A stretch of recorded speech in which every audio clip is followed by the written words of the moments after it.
ఈ వీడియోలో మనం భగవద్గీత అధ్యాయము 3 శ్లోకము 24ను పరిశీలిద్దాం. శ్రీకృష్ణుడు ఇక్కడొక చాలా ముఖ్యమైన విషయాన్ని చెప్తున్నాడు. అర్జునా, నేను ఎందుకు ఎప్పుడూ నా పనులను చేస్తూనే ఉంటానో తెలుసా అని అడుగుతున్నాడు. ఆయనకు ఏ అవసరమూ లేదు, ఏదీ సాధించాల్సింది లేదు. అయినా ఆయన తన పనులను ఆపడు.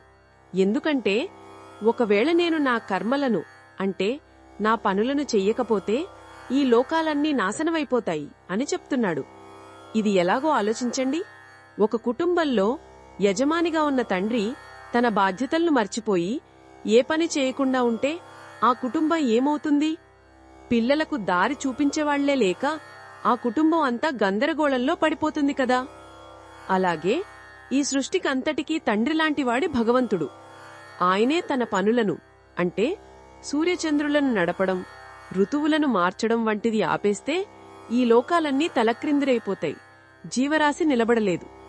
అంతేకాదు, నేను వర్ణసంకరానికి కారణమవుతాను అని కూడా అంటున్నాడు.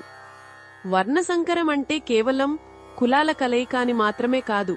దాని అసలైన అర్థం సమాజంలో ఎవరి బాధ్యతలను వారు వదిలివేయడం వలన వచ్చే మహాగందరగోళం. ఒక నాయకుడు ఎలా ప్రవర్తిస్తే ప్రజలు కూడా అతడినే అనుసరిస్తారు.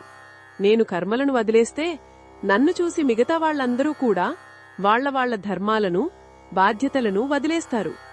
అప్పుడు సమాజంలో శాంతి, క్రమం అనేవి ఉండవు.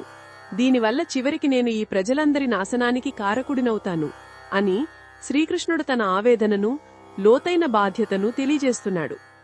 ఆయన చేసే ప్రతి పని మనల్ని ఉద్ధరించడానికే. ఈ శ్లోకం మనకు ఒక గొప్ప పాఠాన్ని నేర్పుతుంది. మనలో ప్రతి ఒక్కరం మన కుటుంబంలో, మన పనిలో, మన సమాజంలో ఒక నాయకుడిలాంటి వాళ్లమే. మన పనులు, మన నడవడిక ఇతరులకు ఆదర్శంగా నిలవాలి. మన బాధ్యతలను కేవలం మనకోసం కాకుండా మనల్ని చూసి నేర్చుకునే వారికోసం, సమాజ శ్రేయస్సు కోసం నిస్వార్థంగా నిర్వర్తించడమే నిజమైన కర్మయోగం. ఇది ఈ శ్లోకంలోని భావాన్ని వివరించడమే.